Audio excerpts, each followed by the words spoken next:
On Tuesday, it was announced that Nyck De Vries would depart from Alpha Tauri and be replaced by Daniel Ricciardo from the Hungarian Grand Prix onwards. But this leaves one major question, considering that Sergio Perez hasn't had the best season so far. A lot of people have said that Daniel Ricciardo is going to replace him. So what's going to be the next step for Red Bull and Alpha Tauri? Well, here's what I think is going to happen. So the most basic thing that might happen is that Daniel Ricciardo will stay at Alpha Tauri for the rest of the season and next season to see if Sergio Perez will screw up again, which is a possibility. And if he does, he might replace him halfway through the season, like, for example, Albon did in 2019 to Pierre Gasly. However, there is a slightly more spicy option, which is that Daniel Ricciardo will come in for the Hungarian Grand Prix and also for the Belgian Grand Prix, because that will be the summer break after the Belgian Grand Prix oddly this year. But I believe that he's going to be in that seat for 2 races, and if he impresses, Sergio Perez will either be sent to Alpha Tauri, which is the most likely option, and Daniel Ricciardo will be promoted. Now, what's the other thing that might happen if that happens? So I think that Perez could potentially even be completely thrown out of the Red Bull driver academy, so that includes Alpha Tauri and Red Bull, and then Red Bull Junior comes in.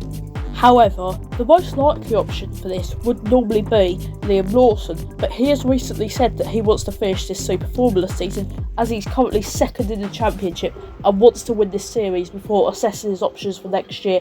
I can't blame him. This year's AT is an absolute dog to drive.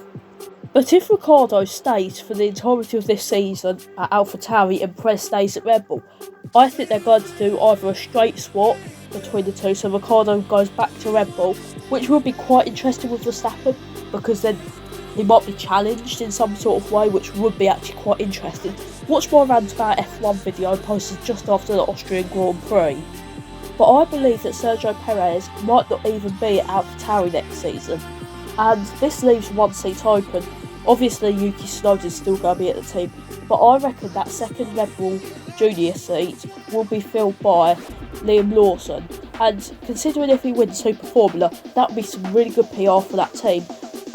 And yeah, that would be quite an interesting season to watch, with these two young fast drivers battling each other.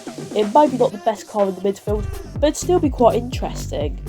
However, I'd like to cast your mind back 5 seasons ago to 2018, a very long time ago I must say, but think to a race in Baku.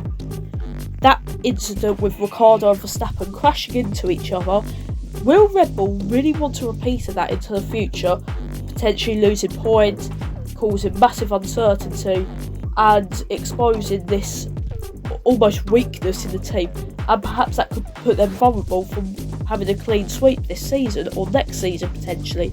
Will they want to risk that? That is the main question to ask. But that's my ramblings over. But there's one thing that I'd like to close this on. No matter your political beliefs, no matter the F1 team that you support, no matter the driver you support, no matter what you believe in this world, I think we can all say one thing, and that is to Nyck De Vries, it's back to Formula E for you. Anyway, there will be a properly scripted video next week, and until then, I'll see you later.